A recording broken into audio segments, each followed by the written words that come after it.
Hello, welcome to Levant TV headlines. Kurdish fighters have captured a vital area of Kobani as the battle against the Islamic State militants in Syria continues. The new head of Syria's Western-backed political opposition, Khalid Khoja, cast doubt on whether members of his group would attend talks in Russia this month aimed at finding a solution to the nearly 4-year Syrian conflict.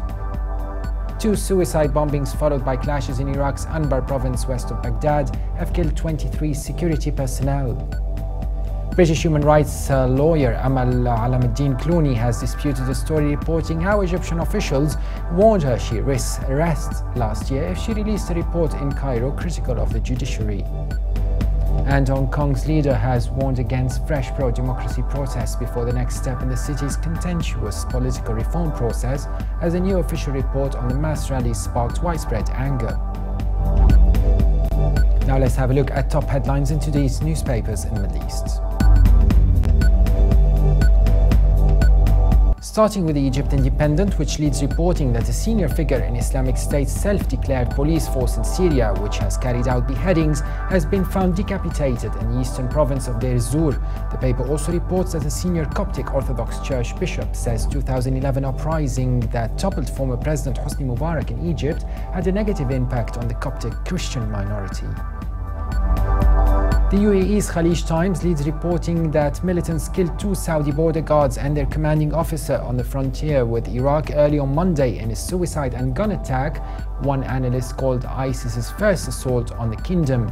The paper also reports that despite live-in relationships noted as an accepted lifestyle in other countries, it is illegal in the UAE, and so it is down to the individual to run the risk of bearing the brunt of the law.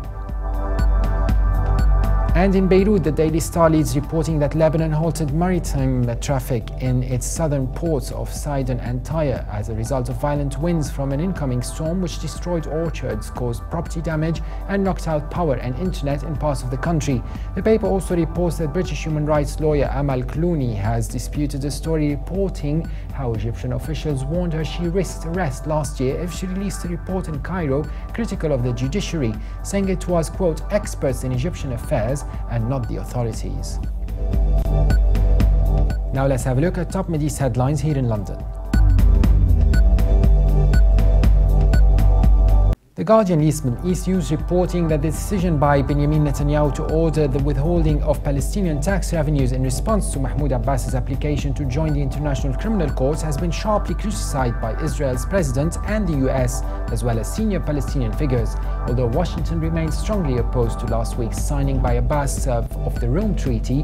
The Department of State issued a statement condemning the decision to freeze the transfer of $127 million in tax revenues.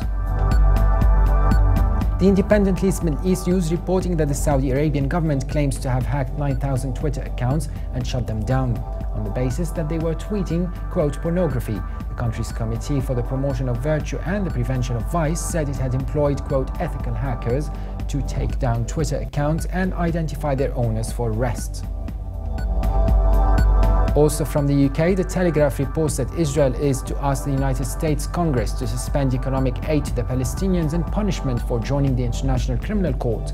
That would represent a second financial body blow after Israel announced at the weekend that it was withholding £83 million in monthly tax revenues it collects for the Palestinian Authority, a step that could seriously impair the authority's ability to function.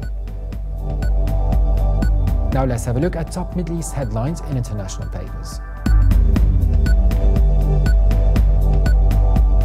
Tunisia's President Beji Caid Essebsi has chosen Habib Essid, a bureaucrat under former dictator Ben Ali, as Prime Minister designate. The 65-year-old Prime Minister designate was put forward by the country's secular Nida Tunis party after consultations with 2 smaller liberal outfits, the Free Patriotic Union and Alec Tunis, and this is according to the Deutsche Welle. And finally, China's Global Times reports that Syrian President Bashar al-Assad has stressed the need to develop the economic cooperation between Iran and Syria during his meeting Monday with the visiting head of the Iranian-Syrian Economic Relations Development Committee, Rostam Ghassemi, and the accompanying delegation. And for more updates, please visit levant.tv. Thanks for watching Press Review, and bye for now.